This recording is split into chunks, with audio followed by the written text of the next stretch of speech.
Maintenant rendez-vous mensuel que vous connaissez tous, que vous attendez tous avec impatience. Donc aujourd'hui, on a un plateau relevé avec Marianne et Antoine, respectivement de Carbone 4 Finance et de CDC Biodiversité. Donc on va vous laisser vous présenter une petite intro sur le sujet d'aujourd'hui. Donc le déclin de la biodiversité. Encore une fois, et on l'a déjà dit le mois dernier, pour avoir bien préparé avec nos intervenants la présentation, vous pouvez prendre des notes, mais vous aurez les slides à la fin. Et je vous invite vraiment à les lire parce que ça fourmille d'informations qui seront intéressantes, soit pour votre activité, soit même pour votre connaissance générale. C'est vraiment extrêmement didactique et je pense qu'on va tous apprendre beaucoup de choses aujourd'hui. Voilà, donc pour le hosting, bon, bah, Sarah et moi, on commence à vous connaître, hein, donc, et vice-versa. Donc, moi, je représente ScaleRisk, qui est une plateforme d'automatisation de gestion et de rapport ESG.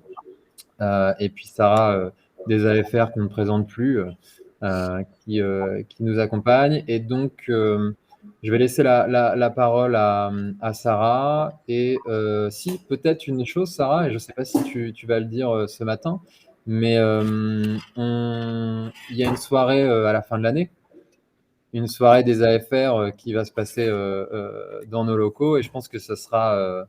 il y a pas mal de gens qui vont suivre ce webinaire qui y seront invités. Donc, le 16 décembre, il va falloir venir pour venir à notre rencontre et nous voir physiquement, parce que le digital, c'est bien, mais n'oublions plus les rencontres physiques. Voilà. Merci à tous. On va démarrer. Donc, Sarah, toujours un plateau en 2 phases, présentation de nos intervenants et des questions de fond. Et puis, on prend les Absolument. questions à la fin. N'hésitez pas à les poser. Et Elsa, tu nous envoies à la fin de l'événement le replay avec les slides. Sarah, c'est à toi. Merci beaucoup. Merci beaucoup Hugo. Effectivement, donc comme tu l'as rappelé, rendez-vous d'abord le 16 décembre en vrai. On espère vous voir nombreux. On aura la chance d'être tous ensemble grâce à ScaleRisk qui nous donne l'opportunité en plus d'organiser ça dans leur très joli bureau. Un On très en voit bel déjà espace. l'arrière. Alors, C'est très sympa. on peut juste dire une chose, c'est un bâtiment historique qui est un ancien éditeur de livres anciens. Et venez nombreux, c'est vraiment un endroit à voir. Ouais, Je c'est très m'arrête. sympa. Peut-être pour continuer, on va entamer par une présentation de nos invités du jour, Marianne et Antoine. Honneur aux dames, peut-être Marianne, on te laisse te présenter pour que les participants en sachent un petit peu plus sur toi, même si je pense un grand nombre d'entre eux te connaissent déjà. Merci beaucoup Hugo et Sarah pour l'invitation. Donc, Marianne Vincent, je suis directrice générale de Carbone 4 Finance. J'ai passé 15 ans dans l'industrie financière et j'ai rejoint Carbone 4 Finance en mars 2020, juste avant le premier confinement. C'était bien pour l'intégration. Et donc voilà, aujourd'hui, on vient vous parler biodiversité, même si Carbone 4 Finance, historiquement, est plus sur l'expertise climat. Voilà, je laisse la parole à Antoine. Bonjour à tous, merci également Sarah et Hugo pour l'invitation. Donc Antoine Vallier, je travaille chez CDC Biodiversité depuis maintenant 6 ans, après 10 années dans l'industrie financière également. Et donc je travaille sur la méthodologie du Global Biodiversity Score, qui est notre méthodologie d'empreinte biodiversité qui s'adresse aux investisseurs et aux entreprises et qui donc est utilisée dans la base de données que l'on co-développe avec Carbone 4 Finance et dont on va pouvoir vous parler plus en détail aujourd'hui. Super, merci à tous les deux. Peut-être Marianne, un petit mot sur justement sur Carbone 4 Finance, puisque c'est aussi pour ça que vous êtes tous les deux avec nous aujourd'hui, parce qu'il y a, voilà, il y a tout un partenariat qui s'est créé autour de ces questions biodiversité. Donc peut-être une petite introduction pour ceux qui ne vous connaissent pas, ce sera beaucoup plus facile, je pense, ensuite. Avec plaisir. Donc, on a essayé de faire assez synthétique parce que ce n'est pas l'objet du webinaire aujourd'hui, mais donc Carbone 4 Finance fait partie du groupe Carbone 4, qui a été créé en 2007 par Jean-Marc Jancovici et Alain Grandjean. Et en 2016, l'expertise du groupe climat a été mise dans une base de données et Carbone 4 Finance est né à ce moment-là. Donc nous, on a 3 offres aujourd'hui. On en a une sur le risque de transition qui s'appelle Carbon Impact Analytics, donc les empreintes carbone, l'alignement 2 degrés des portefeuilles, la part verte, la part brune, etc. Une base de données sur la vulnérabilité des investissements face aux aléas climatiques, donc c'est les risques physiques, qui s'appelle CRIS. Climate Risk Impact Screening. Donc ça, on s'est vraiment appuyé sur l'expertise du groupe à travailler avec les entreprises depuis près de 15 ans pour développer ces méthodologies et ces données. Sur la biodiversité, on a été chercher un partenaire en externe qui travaillait lui aussi avec les entreprises et qui avait ce même ADN d'avoir des méthodologies robustes, transparentes et open source. Et donc, on a fait le partenariat stratégique avec CDC Biodiversité l'année dernière pour travailler sur une base de données d'impact biodiversité des portefeuilles d'investissement en utilisant leur outil, le Global Biodiversity Score. Donc, Carbon 4 Finance, on est 25 maintenant avec le département IT. On a une couverture globale, on couvre tous les secteurs d'activité. On couvre le listé et le non listé. Et voilà, nos analystes sont basés à Paris. Et je vais laisser Antoine présenter peut-être en quelques mots aussi CDC Biodiversité avant de commencer le webinaire plus précisément sur les enjeux et le déclin de la biodiversité. Oui, tout à fait. Merci, Marianne. Donc, CDC Biodiversité, on est une filiale de la Caisse des dépôts qui a été créée il y a une dizaine d'années donc pour historiquement s'intéresser au sujet de la compensation écologique, donc, qui consiste en fait à restaurer des écosystèmes dans un cadre réglementaire en France. C'est notre cœur de mission historique. En parallèle, on a aussi une mission de recherche, recherche et innovation. On pilote notamment une mission de recherche financée par la Caisse des dépôts. Et c'est au sein de cette mission de recherche qu'est né le projet Global Biodiversity Score il y a 6 ans maintenant. Aujourd'hui, ce projet d'empreinte mobilise 12 personnes à temps plein pour pouvoir répondre à la fois aux besoins de nouveaux développements, car c'est une méthodologie en progrès constant, et aussi pour pouvoir répondre donc aux attentes de nos clients, entreprises, encore une fois, investisseurs, et en 2022 également les territoires. Super, merci beaucoup Antoine. Merci à tous les deux pour cette rapide introduction. Maintenant on en sait un petit peu plus sur vous deux à titre personnel et sur les structures auxquelles vous appartenez, on va peut-être rentrer un petit peu plus dans le vif du sujet. Alors effectivement, le thème d'aujourd'hui, c'était déclin de la biodiversité, un enjeu pour la finance. On va peut-être commencer par un chiffre que je trouve assez intéressant, qui est issu d'un rapport de la Banque de France, sorti assez récemment, et qui nous dit 42% de la valeur des titres détenus par les institutions financières, donc près de la moitié finalement, eh bien, ça provient d'entreprises qui sont aujourd'hui dépendantes de ce qu'on appelle des services écosystémiques. Les services écosystémiques, ça peut être l'eau, l'alimentation, la pollinisation, bref, ce que la nature nous offre pour permettre ensuite de travailler. Et ce chiffre, finalement, il met en lumière un constat, c'est qu'à l'heure où on nous annonce que près d'1 million d'espèces pourraient disparaître, eh bien forcément, on ne pourra pas passer à côté de ce sujet en tant qu'entreprise et en tant qu'institution financière. Les risques que cela engendre, il va falloir forcément tenter déjà de les analyser, de les comprendre et bien entendu d'y remédier parce que ça met clairement un petit peu en danger finalement nos business models. Récemment, bien entendu, la réglementation française a agi dans le sens de ces enjeux, dans le cadre en particulier de l'article 29 de la loi énergie-climat. En effet, cette réglementation est une première mondiale, on en reparlera tous ensemble et on approfondira le sujet, mais finalement, cette réglementation, elle intègre ces aspects biodiversité dans la publication et les obligations de publication des institutions financières sur ces sujets.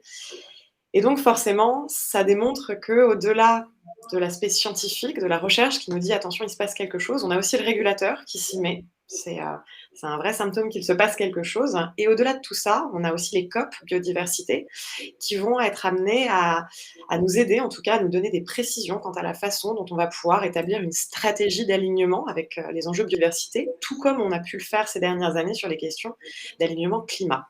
Donc finalement, c'est un sujet qui prend de plus en plus d'ampleur, avec des chiffres alarmants, un régulateur qui se met sur le sujet, des organisations non gouvernementales qui prennent elles aussi le sujet à bras-le-corps. On ne pouvait donc pas faire un pass sur le sujet ensemble et c'est la raison pour laquelle on va être ensemble pendant 1 heure aujourd'hui. Et on va peut-être rentrer tout de suite dans le vif du sujet, et en particulier avec toi, Marianne, qui va entamer peut-être une introduction finalement sur tous ces termes, sur ce wording. Ça veut dire quoi, érosion de la biodiversité? Comment ça, effondrement? Qu'est-ce que ça veut dire? De quoi est-ce qu'on parle? Qu'est-ce que ça signifie et vers où ça nous emmène? À toi de jouer. Merci Sarah pour l'introduction. Donc effectivement, on parle beaucoup de biodiversité, mais ce serait bien de définir un peu ce que ça veut dire. Donc le concept de biodiversité, ça fait référence en fait à la diversité du vivant. Donc la diversité du vivant, c'est 3 axes. La diversité au sein des espèces, donc les gènes, la diversité entre les espèces et aussi la diversité des écosystèmes. La prairie, la toundra, les différents types d'écosystèmes dans lesquels on peut vivre. Une fois qu'on a dit ça, ça nous aide pas beaucoup en fait à comprendre le déclin de la biodiversité et comment on peut commencer à chiffrer ou quels sont les piliers de cette biodiversité. Donc, il y a eu un rapport de l'IPBES en 2019. Donc, l'IPBES, c'est l'équivalent du GIEC, mais version nature et biodiversité. Donc, c'est des scientifiques qui réfléchissent effectivement qui se regroupent autour du sujet de la biodiversité. Et ils ont regroupé en fait la perte de biodiversité autour de 5 grands piliers ou pressions. Donc, la première, c'est l'utilisation des sols et de la mer. Donc, notamment aussi le changement de l'usage des sols qui conduisent à la perte de biodiversité.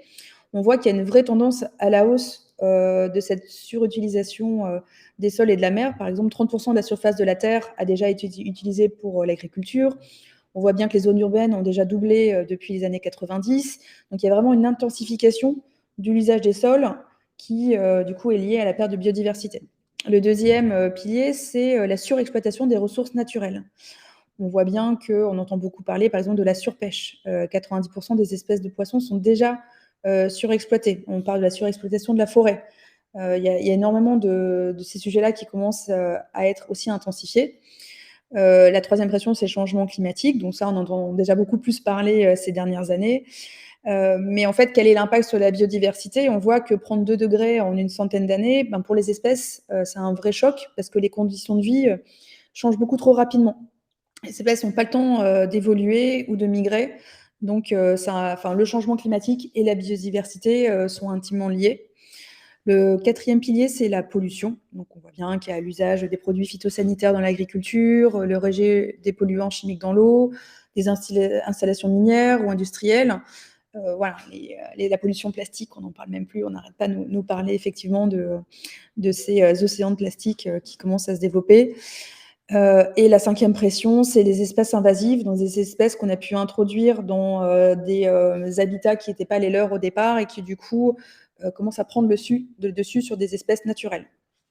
Donc ça, c'est les 5 piliers qui ont été définis par la communauté scientifique, par l'IPBES. On voit que, par exemple, sur la COP15 qui va arriver l'année prochaine en Chine, il y a énormément d'attentes parce que la COP15, en fait, c'est l'achèvement d'un terme d'un cycle de 10 ans par rapport à la dernière COP qui avait émis des objectifs pour 2010-2020. Et le bilan de cette décennie, elle est assez décevante.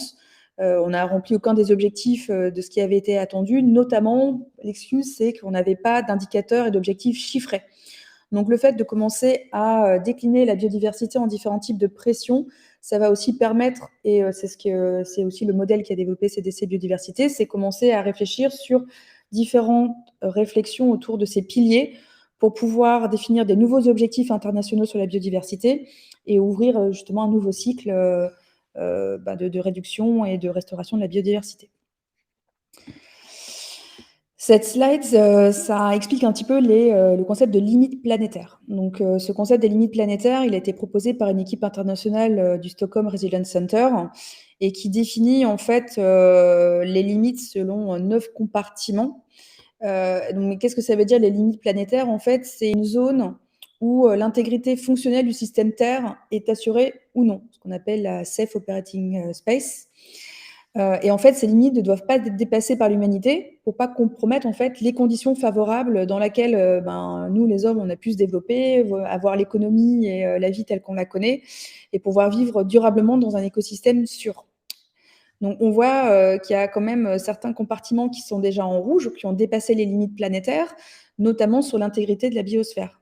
Donc, sur l'intégrité de la biosphère, donc la biodiversité, on en est à un moment où on a dépassé en fait cette safe zone. Là où en fait on n'est plus du tout sûr des événements en chaîne qui vont pouvoir arriver et qui vont pouvoir aussi déstabiliser plus globalement les limites globales de la planète.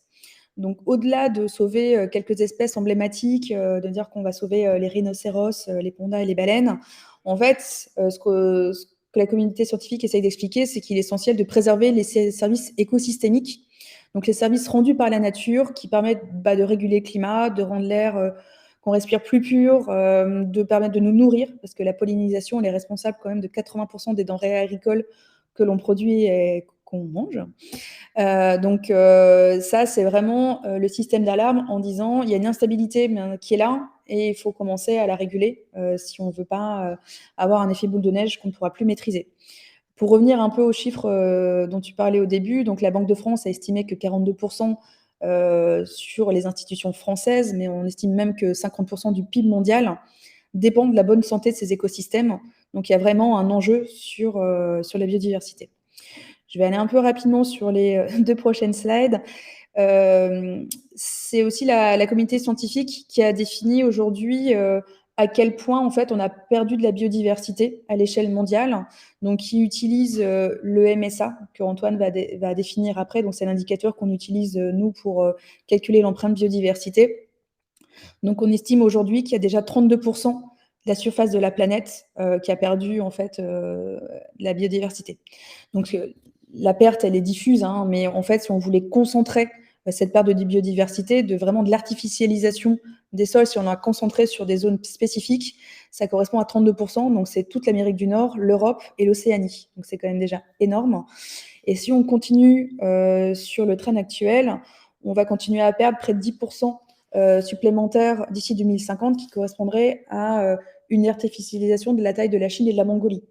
Donc on voit bien qu'on commence vraiment à dépasser certaines limites, et c'est pour ça que autant le climat, on a commencé à en parler, mais il nous reste quand même un petit peu de budget carbone, autant sur la biodiversité, on a dépassé les limites de la planète, et c'est un sujet qu'il va falloir adresser assez rapidement.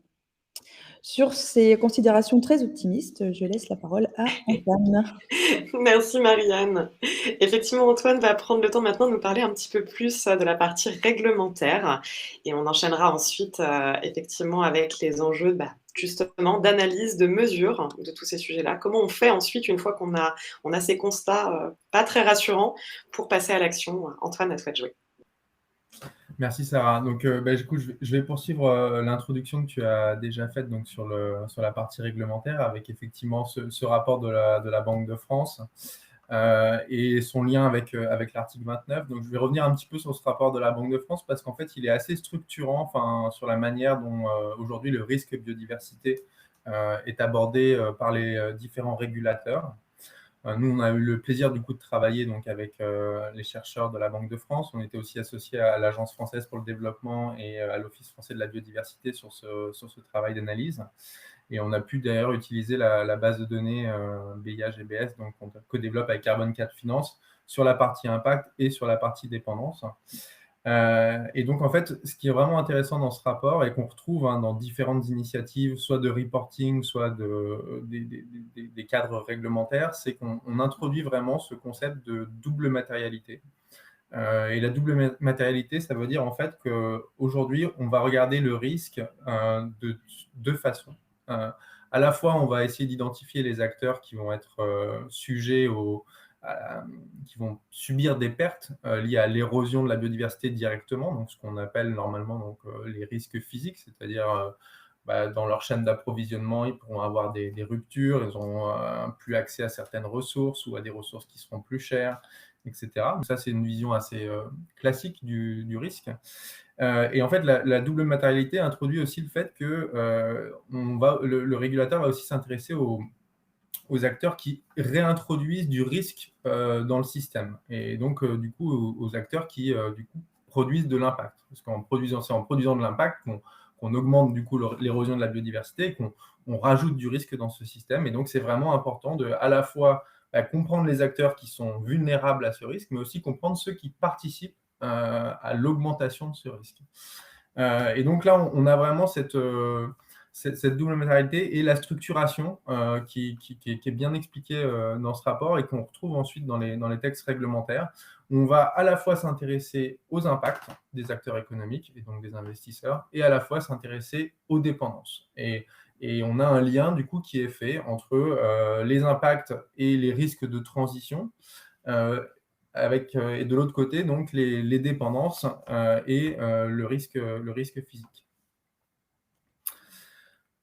Donc, Ce cadre-là, en fait, on va le retrouver à différents niveaux. Donc, au niveau de l'article 29, on aura l'occasion effectivement, là, je pense, dans les semaines, mois qui viennent, d'en parler plus en détail, parce que donc, c'est un article qui est applicable dès 2022, donc qui est regardé de très près par l'ensemble des parties prenantes en France. Mais on retrouve effectivement là dans ce qui est déjà stipulé dans le décret, cette structuration au niveau du reporting du risque biodiversité avec ce risque physique lié aux dépendances et ce risque de transition lié aux impacts. De manière générale, donc, on a cette notion d'impact biodiversité, d'empreinte biodiversité qui est donc repris de plus en plus dans les grandes initiatives de reporting. Au niveau de la taxonomie européenne, donc on a une révision de la taxonomie verte, des critères biodiversité de la taxonomie verte, donc qui sont aujourd'hui en consultation. Et sur certains critères techniques, on voit apparaître donc dans les contributions des critères qui font apparaître justement des métriques d'empreinte biodiversité, au même titre qu'on établit des seuils en intensité de CO2 pour certaines technologies. On voit apparaître des critères similaires avec une intensité biodiversité exprimée dans une métrique d'empreinte biodiversité au niveau de cette taxonomie verte. Donc, ce n'est pas encore complètement défini, c'est en consultation, mais c'est des pistes qui sont naturellement prises au fur et à mesure que cet écosystème d'empreinte biodiversité est développé. Au niveau de la TNFD, on retrouve là aussi, donc, qui est le pendant de la TCFD, donc, qui avait été une initiative de reporting sur le risque climatique, qui est reprise donc, côté nature cette fois. Et on retrouve ici bien cette double matérialité dans la mesure où on étend le mandat de la TNFD et on ne va pas simplement reporter sur le risque nature dans le sens de notre vulnérabilité par rapport au risque, mais aussi on va chercher à reporter sur l'impact. Donc, on voit que toutes ces initiatives sont cohérentes, convergent, se structurent autour de la notion d'empreinte biodiversité, se structurent aussi sur la manière dont l'empreinte biodiversité est calculée, et ça, j'aurai l'occasion de vous le présenter un petit peu plus tard, dans la mesure où aujourd'hui, différentes initiatives existent sur cette empreinte biodiversité, mais on a vraiment un consensus sur les fondements de cette analyse, et notamment ce passage par les pressions que vous a présenté, les pressions que vous a présentées Marianne, qui constituent vraiment le socle d'analyse de l'empreinte biodiversité et sur lequel aujourd'hui on a un large consensus autour des développeurs et autour des régulateurs. Si bien d'ailleurs que dans l'article 29, on retrouve aussi cette contribution aux pressions des activités financées par les investisseurs, car c'est vraiment ce passage par les pressions et de manière plus générale par les flux physiques, en fait, c'est-à-dire la réalité physique sous-jacente à une activité économique, qui est le fondement et le corpus commun de l'ensemble de ces méthodologies. Donc ensuite, peut-être pour terminer sur cette slide, je voulais aussi vous dire que de manière générale, même si vous avez plusieurs initiatives, on a effectivement non seulement donc, ce consensus méthodologique autour des pressions, mais aussi des initiatives qui permettent de rassembler un ensemble de ces développeurs, sans si bien que le message à faire passer aujourd'hui, c'est que vraiment les outils existent, sont opérationnels, ils peuvent avoir certaines spécificités, mais ils pointent tous dans la même direction. Et donc, je pense que c'est aussi pour ça que le régulateur a été suffisamment confiant en France pour pouvoir proposer ce reporting en s'appuyant sur des outils d'empreinte biodiversité, parce que ces outils sont aujourd'hui à un stade de développement suffisamment mature pour pouvoir le faire. Voilà. Super, donc, merci beaucoup, Antoine. Et peut-être, du coup, pour continuer, on va te laisser enchaîner justement sur ces fameux outils. C'est-à-dire que finalement, ce que tu nous dis, c'est que le cadre réglementaire est prêt, il est opérationnel. On a le fond, on a des grandes lignes, mais ensuite, concrètement, en fait, on fait comment? C'est ça la vraie question. Voilà, concrètement, comment on fait? Alors, il y a deux comment on fait. Il y a comment nous, en tant que développeurs d'empreintes biodiversité, on fait pour faire une empreinte biodiversité. Et je vais vous montrer les grands concepts. Et puis après, donc Marianne vous expliquera comment on fait quand on est investisseur et quel type de solutions sont aujourd'hui directement disponibles pour pouvoir attaquer ces sujets-là. Mais donc, d'abord, parlons un peu des grands concepts d'une empreinte biodiversité. Donc, je vais vous parler de la métrique, mais peut-être dans un premier temps, je vais pour présenter de manière plus générale ce qu'est une empreinte biodiversité, c'est de vous dire que finalement, ce qu'on cherche à faire, c'est un peu l'équivalent d'un bilan carbone, mais côté biodiversité. Ça veut dire qu'en fait, on essaye de capturer sur une seule métrique, une métrique agrégée, et donc c'est la métrique que je vous présenterai, les impacts d'une activité économique en prenant l'ensemble de la chaîne de valeur. Donc là aussi, vous retrouvez en fait cette notion de scope comme pour le climat. Et comme pour le climat, c'est très important de dépasser ces scopes 1 et 2. Donc pour rappel, scope 1 et 2, c'est les impacts liés directement à l'activité de l'entreprise ou les impacts liés aux achats d'énergie. Et vraiment étendre l'analyse sur le scope 3. Donc qu'est-ce qui se passe en amont, qu'est-ce qui se passe en aval, au niveau de ma chaîne d'approvisionnement d'une part, au niveau de l'utilisation de mes produits, de la gestion de mes déchets d'autre part. C'est là qu'on va retrouver pour la majeure partie des acteurs économiques et en particulier pour les acteurs économiques qui interviennent au niveau des investissements, la majeure partie des impacts. Et enfin, et ça j'y reviendrai un petit peu plus tard, on a une subtilité de comptabilité qui diffère de l'empreinte climatique, d'un bilan carbone. Mais globalement, voilà, il faut se dire que ce qu'on essaye de faire aujourd'hui sur le bilan biodiversité, c'est vraiment un exercice similaire au bilan carbone. Et c'est d'ailleurs pour ça qu'on travaille bien avec des experts du climat, parce qu'on est vraiment sur des cadres méthodologiques et sur des données sous-jacentes qui sont très proches de ce qu'on peut faire déjà sur le climat. Ce qui veut d'ailleurs dire aussi en aparté que il y a énormément de synergies, nous, en tant que développeurs, à travailler ensemble, mais il y a aussi énormément de synergies en tant qu'investisseurs d'attaquer ces deux sujets de front. Et d'ailleurs, on conseille fortement de le faire dans la mesure où ces deux sujets doivent vraiment, on doit sortir des silos sur biodiversité et climat. Déjà parce que ça permet des économies d'échelle, entre guillemets, dans la mesure où une grande partie il y a beaucoup de communs dans l'analyse, donc ça permet de mutualiser les efforts. Et d'autre part, ces deux sujets qui sont intrinsèquement très liés, dans un sens comme dans l'autre. Le climat est une pression pour la biodiversité, mais une bonne biodiversité permet aussi de mitiger d'atténuer le climat. Et donc, il faut vraiment aussi adresser ces deux problèmes ensemble pour éviter des solutions qui seraient contre-productives pour une dimension ou pour l'autre. Voilà, aparté fait à part, donc rentrons un petit peu plus en détail dans le détail de la méthodologie. Donc, tout d'abord, la métrique. Donc, ce qu'on va mesurer, nous, sur une empreinte biodiversité, c'est du MSA, donc pour Mean Species Abundance. Donc, en fait, dans sa version originelle, c'est en fait le MSA décrit simplement, c'est un ratio de biodiversité par rapport à une biodiversité intacte. Donc, vous êtes sur une forêt vierge, aucune pression n'est appliquée sur cet écosystème, le MSA vaudra 100%. Et au fur et à mesure que vous allez appliquer des pressions sur votre écosystème, vous allez du coup dégrader ce ratio, c'est-à-dire que la biodiversité va diminuer jusqu'à atteindre 0%, où là, vous avez un espace sans vie, donc une dalle de parking.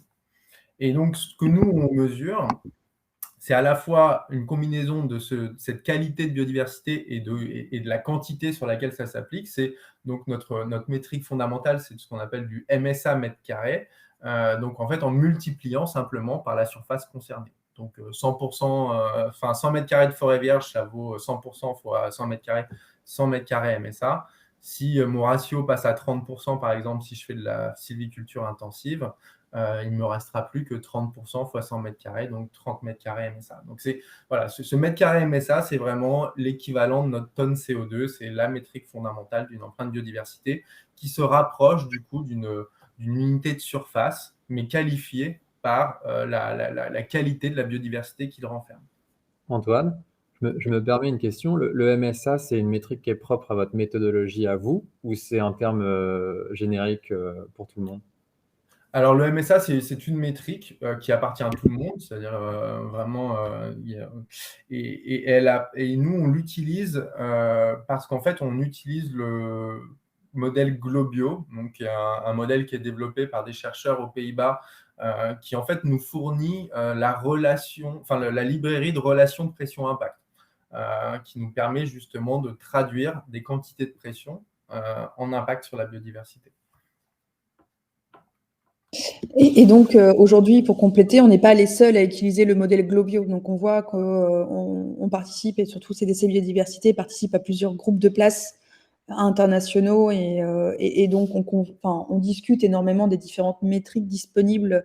Donc, il y a le MSA, mais il y a le PDF, mais en tout cas, le MSA, pour prendre en compte une diversité de risques sur la biodiversité, est un indicateur qui est en train d'émerger. Donc, c'est pas quelque chose pour lequel on travaille un peu tout seul, mais il peut y avoir d'autres fournisseurs qui utilisent le MSA. Il y aura de plus en plus on pousse de plus en plus pour que la réglementation, justement, commence à quantifier la perte de biodiversité avec le MSA. Donc, il faut quand même le garder en tête. Il y a la tonne de CO2 équivalent. Le MSA, ça peut aussi être l'indicateur qui va émerger. Ça devient un standard, quoi. On espère. Ok. En gros, aujourd'hui, comme le dit Marianne, effectivement, il y a deux métriques, et ces deux métriques peuvent être complémentaires, mais ce qui est important, c'est que surtout aujourd'hui, elles disent la même chose, et que passer de l'une à l'autre ne va pas changer l'analyse sous-jacente, c'est-à-dire que ça sera exprimé dans une métrique un petit peu différente, mais en tout cas, l'analyse des acteurs économiques, l'analyse des pressions, l'analyse des impacts sera cohérente. Au niveau donc des concepts méthodologiques, je voulais vous parler aussi de cette différence par rapport à l'univers, par rapport à un bilan carbone, sur le fait qu'au niveau de la comptabilité temporelle des impacts, on introduit quelque chose de nouveau pour la biodiversité, dans la mesure où on va s'intéresser à la fois au stock des impacts et au flux des impacts. C'est-à-dire, là, vous avez schématiquement une activité agricole. On va à la fois mesurer l'ensemble des impacts cumulés dans le passé, donc le champ tel qu'il existait au début de mon exercice, et on va aussi s'intéresser, et bien sûr, on s'intéresse aux nouveaux impacts. Donc, si mon agriculteur, pendant la période d'évaluation, décide, par exemple, d'étendre son champ au détriment de la forêt environnante, c'est un nouvel impact, c'est un flux. Donc ça, bien sûr, on le compte. Mais ce qui est nouveau par rapport au climat, c'est qu'on s'intéresse aussi aux impacts cumulés passés. Et pourquoi on fait ça ? En fait, ça rejoint ce que nous disait Marianne en introduction sur le fait qu'aujourd'hui, on a dépassé la limite planétaire au niveau de la biodiversité. Et donc, ce qui veut dire qu'on va avoir aujourd'hui un double enjeu sur la biodiversité. On va devoir à la fois stopper l'érosion et aussi regagner à terme de la biodiversité. Donc là, vous avez sur ce schéma qui est présenté cette conceptualisation de la limite planétaire et ce que ça donnerait dans un univers MSA. Donc aujourd'hui, vous avez un business as usual, qui est la courbe grise, qui correspond donc au niveau global de MSA, avec une érosion prononcée dans le temps. Et donc notre objectif, c'est pas simplement de stopper l'érosion, parce que du coup on finirait sur cette courbe bleue qui resterait en deçà de la limite planétaire, mais bien de regagner de la biodiversité pour repasser au-dessus de la limite planétaire. Et donc ça d'ailleurs c'est clairement aujourd'hui stipulé. Alors on verra exactement où finira l'objectif international lors de la COP15 l'année prochaine en Chine, mais donc dans le draft 0 qui circule avec donc une préfiguration des objectifs sur la partie de l'intégrité des écosystèmes, on a donc quelque chose de clair là-dessus, où l'objectif formulé aujourd'hui, c'est plus de perte nette de biodiversité d'ici 2030 et regain de 20% de biodiversité à horizon 2050. Donc, on a bien ce double enjeu. Et donc, double enjeu veut aussi dire qu'on ne peut pas s'intéresser simplement au flux, dans la mesure où, en fait, on va devoir identifier où est-ce qu'on peut réenregistrer des gains. Et ça, en fait, donc, ce travail d'optimisation, en quelque sorte, il va être possible que si on a identifié auparavant où est-ce que sont les activités les plus intensives en termes d'occupation de la biodiversité, pour pouvoir simplement cibler quels sont les acteurs économiques qui doivent réduire cette intensité et à l'inverse, ceux qui sont alignés avec une intensité qui correspond à un monde avec une biodiversité globale plus importante. Antoine, juste une question sur ce graphique. Quand on voit la ligne business as usual s'effondrer en 2050, c'est bien un effondrement de la biodiversité à horizon 2050 si on touche à rien, c'est ça? Ouais, tout à fait. Ouais. Alors, il manque l'échelle sur le graphe, mais donc effectivement, oui, dans l'univers MSA, on considère qu'on était à 68% en 2010 de MSA global, pour une limite planétaire à 72%, et qu'en business as usual, on reperdrait 10% de MSA au niveau global. Donc, par rapport à ce que vous montrez, Marianne, l'équivalent de perdre, d'artificialiser une surface équivalente à la Chine continentale, si jamais on restait sur le trend actuel. Donc concrètement, pour les entreprises, qu'est-ce que ça veut dire sans stigmatiser personne? Si je prends une entreprise comme McDonald's, ça veut dire qu'elle va avoir un double enjeu.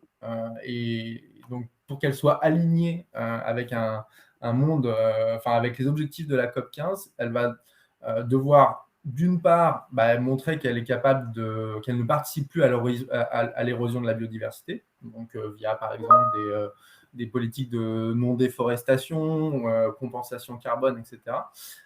Mais il va aussi falloir qu'elle prouve qu'elle est compatible avec un monde avec une biodiversité globale plus importante. Et à ce titre-là, elle pourra être challengée, par exemple, sur le fait que le cœur de son business à l'heure actuelle, c'est de vendre des burgers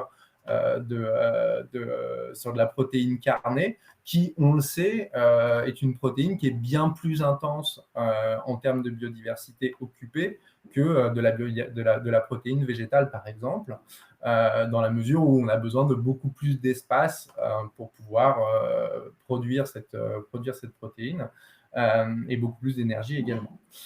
Et donc, il y aura certainement, dans le milieu, par exemple, sur le secteur de l'agroalimentaire, des réflexions autour de quelle est l'intensité acceptable pour la production d'une certaine quantité de protéines pour pouvoir évaluer l'alignement d'acteurs économiques autour de ça. Revenons un petit peu sur la partie méthodologique. Donc, une fois qu'on a cette métrique en tête, la chaîne de valeur, comment on fait les cas, qu'est-ce qu'on utilise aujourd'hui comme données en pratique pour pouvoir faire ces évaluations? Alors, en fait, tout au long du développement de l'outil, on a enrichi le modèle pour pouvoir rajouter des cordes, entre guillemets, à notre arc, pour pouvoir pallier, en fait, au manque de données disponibles. Donc, le premier constat, ça a été de dire on ne peut pas faire d'empreinte biodiversité juste sur de la donnée biodiversité, c'est-à-dire des inventaires écologiques. Parce que cette donnée-là, en fait, elle est aujourd'hui très, très peu disponible, en particulier si notre périmètre d'analyse, c'est l'ensemble de la chaîne de valeur. Donc, première corde à notre arc, on a dit, très bien, on va utiliser le modèle Globio, on a qui nous fournit des relations pression-impact, et du coup, on va être en mesure d'utiliser des informations, des données sur les pressions sur la biodiversité. Donc ça, c'était un premier pas en avant. Ensuite, on a considéré qu'on pouvait encore améliorer le modèle en mobilisant d'autres données qui sont des données sur les flux physiques, qui sont aujourd'hui un peu le cœur de la bataille autour de la granularité de la donnée pour vraiment décrire une activité économique. Donc, ça va être des tonnages de matières premières, des mètres cubes d'eau consommés, des tonnes de CO2 émis, des tonnes de polluants émis, etc. Et donc, on a développé des modèles en interne pour pouvoir faire des facteurs d'impact, donc c'est-à-dire évaluer pour une quantité donnée dans un pays donné un impact moyen pour l'ensemble des grandes matières premières ou pour des quantités d'eau, etc., etc. Donc ça, c'était une deuxième corde à notre arc qu'on est aujourd'hui capable de mobiliser. Troisième et dernière corde, c'est de la donnée financière, c'est-à-dire des données de chiffre d'affaires, des données d'achat, caractérisées par secteur et par région. Et pour mobiliser ces données, en fait, on utilise un modèle entrée-sortie. Donc, pour faire très simple, c'est un modèle qui lie les secteurs et les pays entre eux en fonction de flux, avec des flux monétaires et aussi des flux de matières premières. Et donc, l'utilisation de ce modèle nous permet, en ayant la connaissance d'un montant affecté à un secteur et à un pays, d'avoir un impact moyen. Donc là, en fait, vous avez sur cette pyramide l'ensemble des données qui sont aujourd'hui mobilisables dans le modèle. Et en fait, plus vous êtes bas dans la pyramide, plus en général ces données sont facilement disponibles. Et plus vous remontez la pyramide, plus vous allez avoir des résultats qui vont être de meilleure qualité parce que plus proche de l'impact, donc avec moins de modélisation. Mais en même temps, plus cette donnée est difficile à obtenir. Et donc, tout l'enjeu, c'est de travailler avec des données qui sont de plus en plus proches du haut de cette pyramide. Concrètement, sur une entreprise, par exemple, fictive qui ferait de la confiture de pommes, on pourrait utiliser son chiffre d'affaires réparti par pays et par secteur. Si on a la donnée, on pourrait remplacer l'estimation du tonnage de pommes implicite que nous donne cette modélisation par de la donnée collectée sur le tonnage de pommes s'il est reporté par l'entreprise. Ça nous donnerait implicitement une surface de verger, mais si cette surface de verger était directement reportée par l'entreprise, on pourrait utiliser directement cette surface de verger. Et enfin, plutôt que d'utiliser la relation pression-impact avec la surface de verger, si on disposait d'un inventaire écologique, on pourrait utiliser directement cet inventaire écologique. Voilà, donc le modèle est vraiment versatile, c'est-à-dire qu'il va toujours utiliser la meilleure donnée disponible, mais il s'adapte aussi à l'ensemble, aux différentes situations par rapport à la disponibilité de la donnée. Merci beaucoup Antoine. C'est top et très intéressant. Je vois que ta présentation a généré plein de questions, donc on va avoir de la matière, c'est bon signe. Et juste avant le passage aux questions, on va laisser Marianne nous en dire un petit peu plus sur les outils qui sont disponibles maintenant qu'on a bien compris comment ça marche. Finalement, comment on crée ces indicateurs, ensuite, où est-ce qu'on va les chercher, comment on fait pour s'en servir, comment on peut les adapter à des enjeux financiers. Et Marianne, je te demanderai, en tant que maître du temps, d'essayer de faire assez rapide pour qu'on puisse ensuite répondre à ce gros paquet de questions qui vient d'arriver. Voilà, j'avais bien noté cette contrainte de temps, donc je vais passer rapidement. Donc, juste pour dire que le modèle qui a été développé, il permet d'appliquer les mêmes principes méthodologiques du Global Biodiversity Score et pour les entreprises pour calculer justement leur empreinte biodiversité, comme les entreprises font aujourd'hui leur bilan carbone, mais aussi de travailler avec les investisseurs pour pouvoir leur fournir des données d'empreinte de leur portefeuille d'investissement. Donc aujourd'hui, CDC Biodiversité travaille avec les entreprises. Côté investisseur, sur le non-côté, comme il y a une logique aussi de collecte de données qui est un peu plus granulaire, le GBS peut aussi être appliqué par le non-côté avec CDC Biodiversité.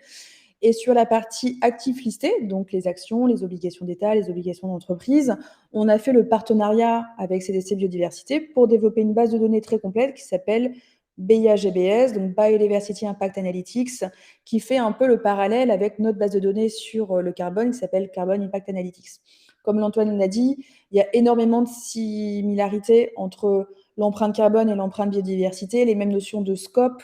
Et nous, on collecte déjà énormément d'informations pour le climat parce que Carbon 4 Finance, on ne modélise pas complètement en fait avec une approche très top-down sectorielle les empreintes carbone, mais on va collecter énormément d'informations opérationnelles, physiques pour recalculer les émissions de gaz à effet de serre scope 1, 2 et 3. Donc, comme on collecte énormément d'informations, on ne part pas de rien en fait pour la biodiversité. D'où le partenariat et d'où le fait aussi que Carbon 4 Finance s'est mis à la biodiversité, c'est que les deux enjeux sont intimement liés. Ça a été le rapport du GIEC et d'IPBES, c'est dire qu'il faut travailler ensemble pour tacler ces deux enjeux. Et donc, on va mettre à disposition en fait, des bases de données existantes, des données qu'on a déjà collectées, notre expertise en fait, sur les référentiels d'instruments, d'entreprises, etc., pour justement commencer à travailler sur la biodiversité. Comment ça se précise Antoine l'a dit, le modèle intègre la meilleure donnée disponible. La première étape, la compote de pommes, c'était un peu un exemple simple, mais sur un portefeuille d'investissement, l'important, c'est de savoir mes entreprises, quelles sont ses activités, ses sous-activités, et dans quel pays elles opèrent ces activités. Cette notion de couple, secteur, pays, de géolocalisation de l'activité de l'entreprise, nous, on l'a déjà fait dans notre base de données risque physique. Donc, c'est notre point d'entrée. On capitalise et on leverage énormément sur notre base de données risque physique. La deuxième étape, en fait, c'est les différentes pressions. Et une des pressions très importantes sur la biodiversité, c'est le changement climatique. Par exemple, Schneider Electric a fait la première empreinte biodiversité complète avec CDC Biodiversité. On voit que 70% de son impact biodiversité vient du changement climatique. Donc, il y a vraiment un lien et comme disait Antoine, le fait que le partenariat marche bien, c'est que effectivement notre expertise sur le climat fait beaucoup avancer le modèle. Et donc, nous, on va venir remplacer en fait les modélisations d'émissions de gaz à effet de serre par notre base de données climat, donc avec notre base de données CIA. On a aussi d'autres informations physiques sur les secteurs industriels, sur l'agriculture, etc., qu'on va venir améliorer au fur et à mesure. Mais d'ores et déjà, ça nous permet d'avoir une base de données qui couvre voilà, toutes les zones géographiques, tous les secteurs économiques, et de pouvoir couvrir presque 100% de tous les indices, les gros indices pour les investisseurs, que ce soit les asset owners ou les asset managers. Alors là, en 1 minute, même pas 30 secondes, c'est quelques exemples de types de reporting que vous pouvez faire déjà, comme disait Antoine. L'information commence à être disponible. On a fait le papier de recherche avec Banque de France pour estimer les risques financiers liés à la biodiversité pour les institutions françaises. On travaille déjà avec des clients asset managers sur leur portefeuille pour évaluer en fait leur empreinte biodiversité par rapport à des benchmarks. Donc, il y a des nouveaux concepts. Le MSA, c'est pas forcément très intuitif. Comme la tonne de CO2, il y a 10 ans, c'était pas intuitif du tout. Donc, ce qu'on fait, c'est beaucoup replacer un portefeuille par rapport à son benchmark, replacer une entreprise par rapport à son secteur, pour commencer vraiment à introduire ces nouveaux indicateurs et ces ordres de grandeur. Mais on peut commencer à raconter une histoire sur le stock 600, sur est-ce que, du coup, j'ai plutôt un impact sur les pressions aquatiques, sur les pressions terrestres. On essaye de le vulgariser, comme on a pu parler en fait des allers-retours Paris-New York pour les empreintes de carbone. Là, on va regarder en fait les surfaces qui ont été artificialisées. Donc là, par exemple, sur le stock 600, on voit que finalement, sur l'impact dynamique, ça représente 900 terrains de foot, et que pour continuer à opérer les activités de mon portefeuille, il faudrait en fait une surface équivalente à la taille de Paris. Donc ça peut être des choses sur lesquelles les investisseurs peuvent communiquer en externe à leurs investisseurs finaux. Ce qui est important aussi, c'est de comprendre quelles sont les pressions les plus importantes. Est-ce que c'est le changement climatique, l'utilisation des sols? On voit que c'est souvent ces deux pressions-là qui reviennent énormément parce que voilà, le changement climatique impacte beaucoup de secteurs. Et puis, dans le stock 600, il y a des entreprises agri-agro comme Nestlé, Danone. Donc, forcément, ça ressort sur l'utilisation des sols. On voit que le scope 3, comme pour le climat, est très important en termes d'impact. Donc, il faut vraiment le prendre en compte quand on fait une analyse sur toute la chaîne de valeur. Ça permet aussi d'avoir une idée de où se situe géographiquement mon impact. Donc, même si c'est des entreprises, le stock 600, c'est les 600 entreprises européennes, elles ont une empreinte internationale avec leurs activités. Donc, c'est important de voir aussi où se situe l'impact. Ça permet aussi d'identifier les secteurs qui ont le plus d'impact ou de détérioration sur la biodiversité, d'identifier aussi les entreprises qui sont reliées à ces impacts. Et puis, voilà, on peut faire beaucoup de choses sur des visuels pour voir quels sont les principaux contributeurs du portefeuille. Voilà, ça nous laisse quelques minutes pour répondre aux questions. J'ai été très vite. Génial, c'était rapide. Merci Marianne, mission accomplie. Et écoute, effectivement, on va s'attaquer aux questions, il y en a pas mal. Il y en a beaucoup là. Ouais. Écoute Hugo, à toi de jouer, je te laisse commencer si tu veux, on commence par le haut. Donc j'espère que vous aviez prévu de rester jusqu'à 14h. Alors, comment déterminer... Alors, on a une question, on va commencer par le haut. On a une question d'Hakim. Est-ce qu'il y a un travail sur la comptabilité, les normes comptables, pour tenir compte de l'usage de la biodiversité dans les bilans financiers des entreprises? Alors, donc, il y a un travail qui est en train d'être mené par l'EFRAG, GRI, sur justement cette standardisation de l'empreinte biodiversité. C'est un sujet sur lequel la Commission européenne va avancer rapidement. Et donc, les différents groupes de travail avec leurs membres ont été constitués il y a peu. Et donc, je pense que ça devrait on devrait avoir des avancées assez concrètes sur le sujet dans les mois, années qui viennent. Très bonne, alors là, on va vous bonne nouvelle, Antoine. Parce que sinon, Il y en a Allez, une. ça roule. Sarah, tu prends la Euh, prochaine, François. Allez, je prends la prochaine. Question assez simple finalement, qui va en tout cas pas, normalement pas nécessiter trop de temps. Comment est-ce qu'on détermine une biodiversité intacte? C'est François qui nous demande ça et qui nous dit de quel écosystème parlons-nous? Qu'est-ce qui reste d'intact finalement et qu'on peut considérer comme du 100%? Alors aujourd'hui, il y a effectivement peu de 100% sur Terre et je dirais même qu'il y en a sûrement, enfin, au vu du modèle Globio, enfin, ouais, on peut dire qu'il n'y en a il y en a plus du tout, dans la mesure où le changement climatique a déjà affecté, enfin, non, enfin, ouais, pas tout à fait, parce que c'est ça, les aires de répartition bougent. Enfin bref, un écosystème intact, c'est une question d'écologue. En fait, il n'y a pas de vraie réponse à ça, parce que c'est la biodiversité, l'environnement, c'est des notions très dynamiques, donc il faut forcément mettre un marqueur dans le temps, etc. Donc là, sur les chercheurs du PBL, eux, n'ont pas cherché à dire précisément, OK, on prend 1750 ou l'an 1000, ou pour dire, bah voilà, ça correspond à mon écosystème intact. Donc en fait, ils prennent une notion, un concept de ce qu'est un écosystème intact sans être forcément ultra précis. Ils considèrent bien sûr des biomes différents, c'est-à-dire que votre écosystème intact au Brésil et votre écosystème intact en France, on ne va pas faire référence au même jeu d'espèces. Donc on a une spécificité en fonction du biome, mais on n'a pas une définition en dur, par contre, dans le modèle aujourd'hui de quel est le niveau de référence. Merci beaucoup.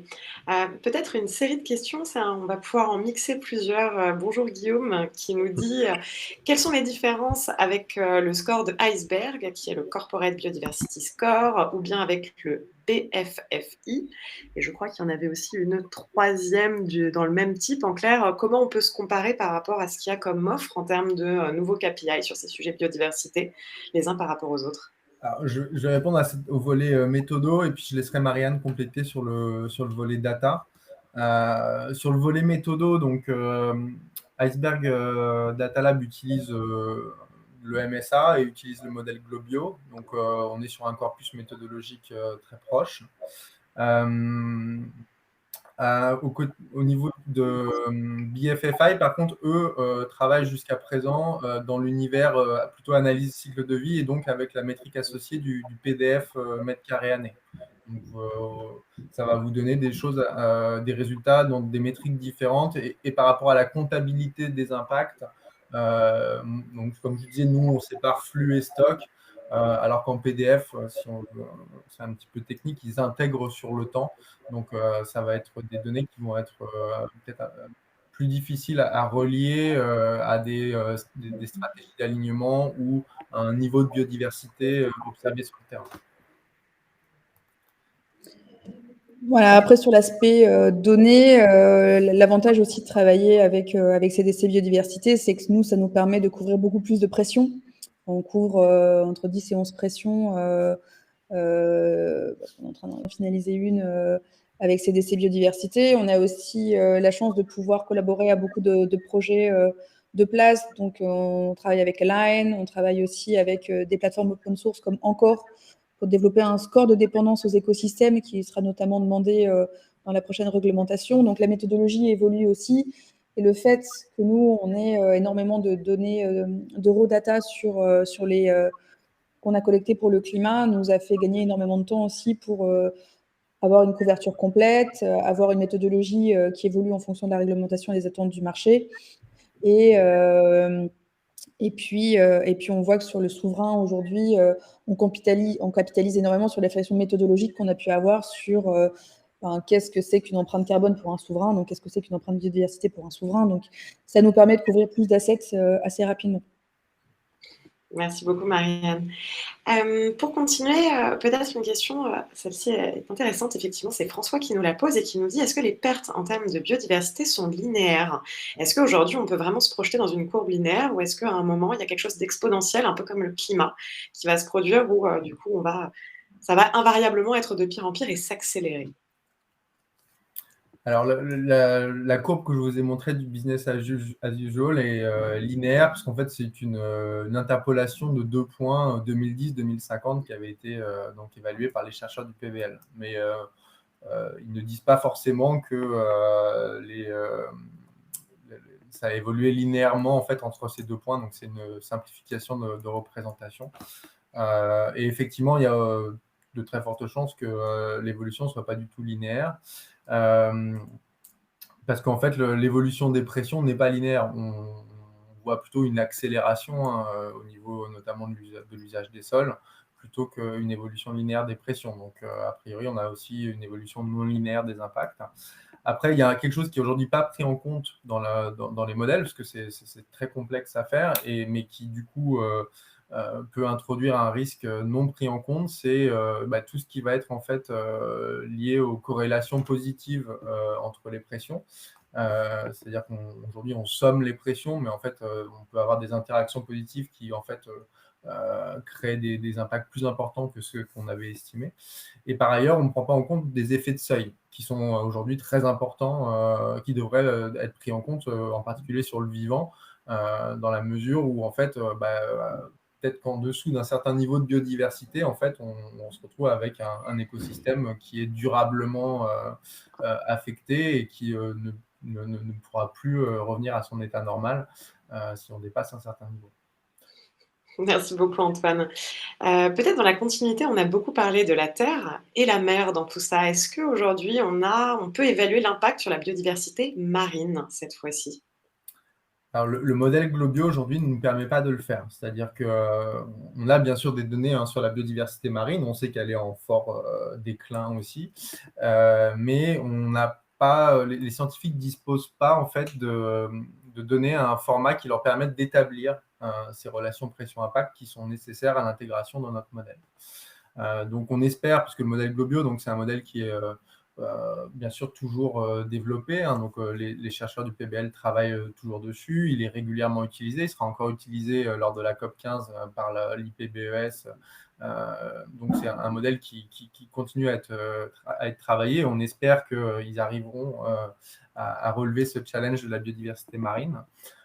Pour l'heure, nous, ce qu'on va proposer plutôt en 2022, c'est d'une part, sur BIA-GBS, une grande transparence sur les acteurs qui seraient sous-évalués par rapport au fait qu'on ne prenne pas en compte la biodiversité marine. Donc, avec une analyse de leurs activités, on sera en mesure de dire sur cet acteur-là, on sait qu'on sous-évalue l'empreinte parce qu'ils ont a priori un impact fort sur la biodiversité marine. D'autre part, on va mettre en place un indicateur complémentaire qui ne sera pas exactement exprimé dans le MSA mètre carré, mais qui mesurera quantitativement la sollicitation à la ressource halieutique, donc qui est un premier proxy de l'impact sur la biodiversité marine, en particulier pour les activités donc, liées à la pêche. Merci Antoine. Allez, j'attrape 2 autres questions et ensuite, Hugo, je te laisserai choisir celle qui t'interpelle parce que je crois qu'on n'arrivera pas à toutes les faire, mais je vais en rassembler 2 dans l'une sur le challenge du modèle Globio versus le modèle Recipe.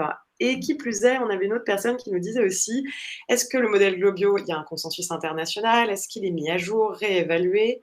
Et donc, quid de comparaison avec d'autres modèles? Et ensuite, Hugo, à toi de prendre celles qui te plairont. Alors, Globio, oui, il est, comme je disais, il est encore développé et il est consensuel dans la mesure où il est régulièrement utilisé, notamment par les chercheurs des Nations Unies, donc via l'organe scientifique de l'IPBES. Donc aujourd'hui, on a un consensus important autour de ce modèle. Et d'ailleurs, au niveau des utilisateurs de Globio, on a des développeurs, mais on a aussi des grandes initiatives internationales. On a les Nations Unies, on a la FAO, on a l'OCDE. Enfin, je veux dire, c'est un modèle aujourd'hui qui est largement utilisé et qui fait relativement consensus, même si, bien sûr, les scientifiques reconnaissent ses limites et nous aussi, bien évidemment. Mais en tout cas, c'est un modèle donc aujourd'hui, dans l'état actuel des connaissances, qui est pour nous le modèle, un des modèles en tout cas les plus robustes. Ensuite, vous avez d'autres types de modèles. Et donc, Recipe, par exemple, c'est une méthodologie d'analyse de cycle de vie. Donc, on peut utiliser aussi Recipe. Donc, dans BFFI, c'est ce qu'ils font. À ma connaissance, IDL, donc avec iCare, qui est un spécialiste de l'analyse de cycle de vie, utilise aussi des briques de Recipe. Nous-mêmes, pour introduire une nouvelle pression, l'écotoxicité, on utilise Recipe. Donc, je pense qu'on peut en fait combiner différents modèles pour arriver à la meilleure solution. On n'est pas obligé forcément d'en choisir un exclusivement. Merci beaucoup Antoine. On a Marianne qui va devoir nous quitter parce qu'on avait départ prévu 13h00. Mais je ne sais pas si Antoine, on peut te garder un petit peu plus. Tu pourras peut-être encore répondre à quelques-unes des questions. En tout cas, Marianne, merci beaucoup pour le temps accordé, pour la qualité de notre échange. Et pour ceux que ça intéresse, je pense que tu pourras proposer des démos, montrer un peu votre outil aussi pour ceux que ça intéresse. Donc, n'hésitez pas à nous faire signe et on vous mettra en relation avec grand plaisir. Exactement, n'hésitez pas à nous contacter pour en savoir un petit peu plus. À bientôt, merci. Au revoir. À bientôt, Marianne. Alors Antoine, et du coup, Hugo, à toi de jouer. Tu m'en as donné une, Sarah. Moi, j'en vois deux à poser à Antoine. La première, c'est le lien entre biodiversité et taxonomie, et on salue Vincent qu'on connaît ici. Est-ce que tu as un lien qui te paraît évident ou présentable à la communauté entre la biodiversité et la taxo? Lien dans quel lien dans le sens où la biodiversité fait partie des critères de la taxonomie. Ouais. Et donc jusqu'à présent, elle était traitée en do not significant harm, donc on n'avait pas de critères quantitatifs sur la biodiversité. Et donc là, avec la révision de la taxonomie verte, on va introduire des critères techniques sur la biodiversité, c'est-à-dire que on va essayer d'introduire des seuils et on espère avec le maximum d'informations quantitatives pour qualifier de manière plus précise ce qui est une activité verte au regard de la biodiversité. Tout à fait. Peut-être une petite précision sur le sujet. Effectivement, la taxonomie, à ce jour, ne nous a fourni des informations quantitatives que sur les piliers liés au changement climatique. Ce qui fait qu'aujourd'hui, on ne peut pas encore dire clairement ce qu'est une activité qui va impacter de façon positive la protection de la biodiversité. Ça va arriver et ensuite, on pourra donc se dire, pour telle activité, on va avoir un certain nombre de seuils à partir desquels on peut considérer que la biodiversité, ça lui apporte en tout cas un avantage, ça lui fait un impact positif. Et donc, une fois que ces informations arriveront sur le plan réglementaire, ce sera aussi beaucoup plus facile, du coup, pour identifier effectivement ce qu'on peut appeler green et environnemental au sens de la taxonomie.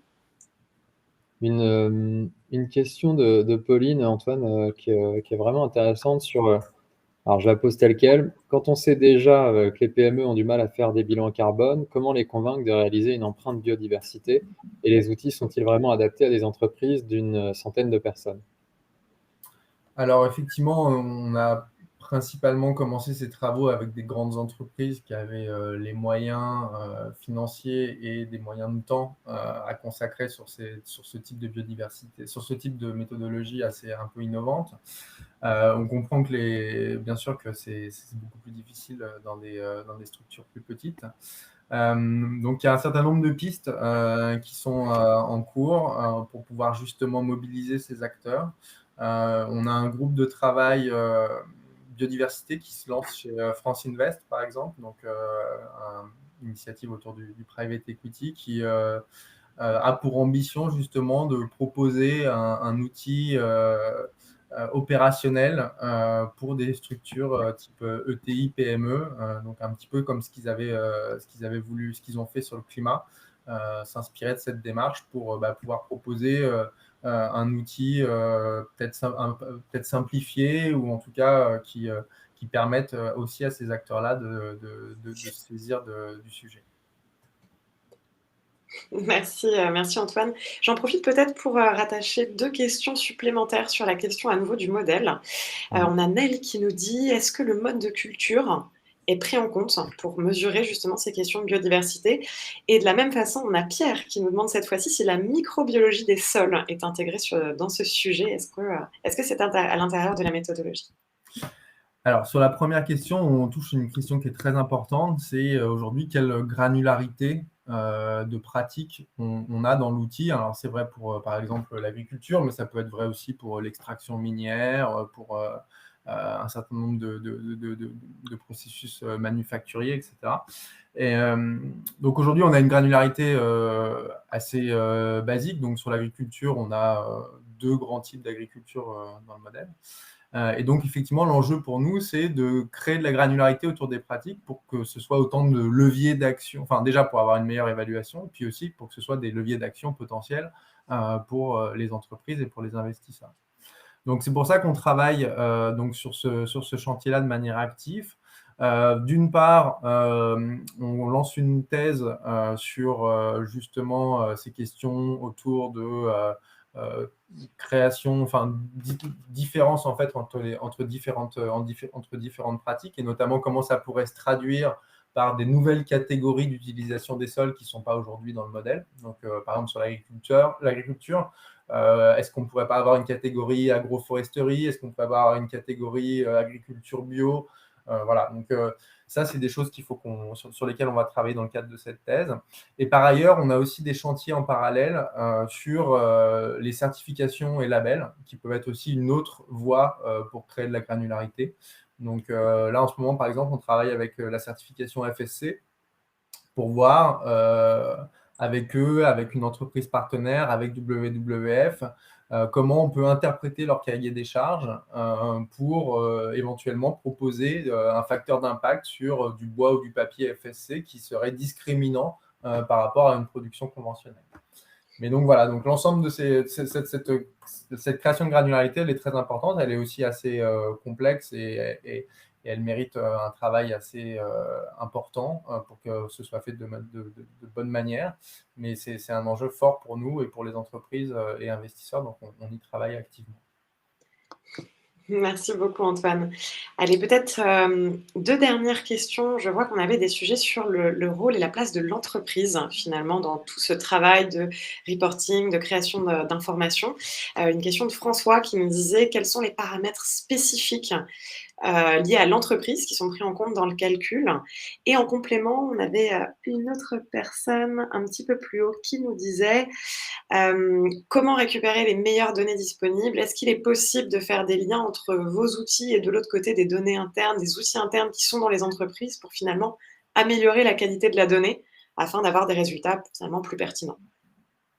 Alors, cette réponse par rapport à ce qu'on fait, comment on évalue une entreprise, elle va vraiment bien sûr dépendre du contexte d'évaluation. C'est-à-dire que quand on fait un bilan biodiversité en direct avec une entreprise, donc des exercices qu'on a déjà pu faire pour Schneider Electric, Nestlé Waters, Hermès, là on travaille avec eux directement et bien sûr on a accès à de la donnée très granulaire, à la fois sur leurs activités propres et sur leurs approvisionnements.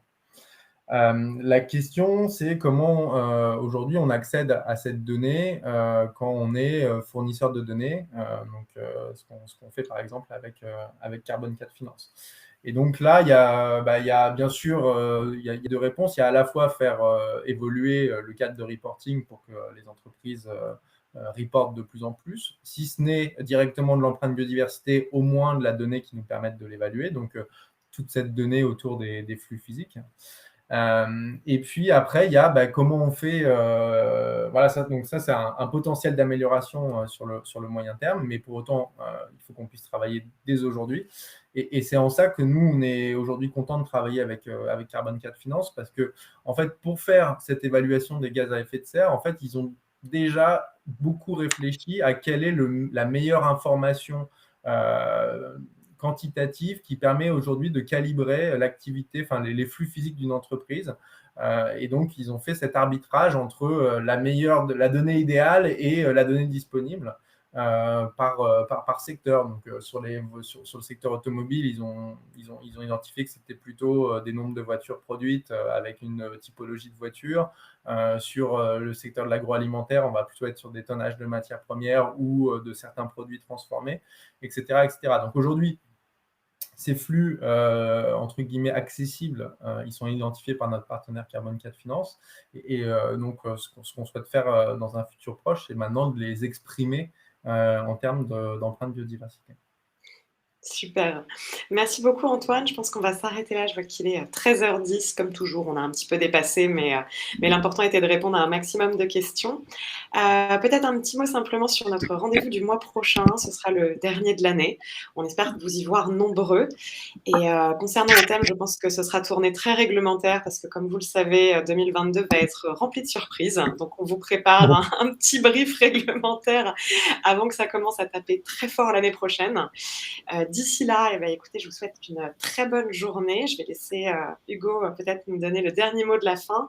Et donc, pour rappel, rendez-vous aussi le 16 décembre pour un événement qui sera en partenariat Scalerisque et AFR afin de fêter l'arrivée des vacances d'hiver et de se rencontrer en vrai, puisque en ce moment, ça a l'air d'aller en termes de Covid. Donc, on en profite avant que ça s'arrête à nouveau. Ouais, attention, Sarah, on va voir. Voilà. Il nous reste encore une petite fenêtre. Après, c'est à nouveau terminé, visiblement. Donc, et n'oubliez pas votre passe sanitaire, bien entendu. Oui, il sera demandé à l'entrée. Bah, écoute, Guillaume, je te vois dans les commentaires, là, ravi que ça t'ait plu. Bah, merci beaucoup, Antoine. Merci vraiment. Donc, je pense qu'on sait tous maintenant ce qu'est le MSA, la double matérialité, le modèle Globio.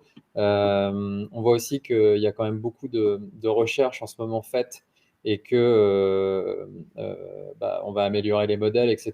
Et on a hâte aussi d'avoir de la donnée sur les mers, puisque ça, j'ai entendu ça. En fait, il y a une grande partie du globe qui est quand même les océans, et ça sera intéressant, je pense, évidemment, d'ajouter cette donnée-là pour avoir des modèles de plus en plus précis. En tout cas, si vous voulez, et je le redis, je pense que c'est important, je pense que le travail que vous faites avec Carbon 4 est extrêmement important. Et n'hésitez pas, si vous voulez discuter avec Antoine ou Marianne, à passer par nous directement vers eux pour avoir des démos. Enfin, je pense qu'il faut voir le produit pour se faire une idée et discuter avec vous, quoi. Voilà. Donc, merci Sarah aussi. Je pense que tu es en vacances cette semaine, donc on va te laisser y J'ai retourner. repris ce matin, Ah, ça ok, va. Mais ok. voilà, je triche un peu. Et donc, bah oui, on vous attend nombreux pour la soirée du 16. Et on a déjà la date, Sarah, pour le prochain webinar? Alors, on n'a pas encore la date parce qu'on n'a La pas date? terminé de valider avec les intervenants, mais il ne Ok, serait tardé. ok. C'est Mais pour on fera ça, bientôt et on vous dira tout ça par email, évidemment. et on fera ça évidemment, Sarah, avant les vacances. Bien entendu. Idéalement, ça marche. Merci à tous. Bonne Merci à semaine. tous. Au revoir. Merci, au Très bonne revoir. journée. Au revoir. Merci.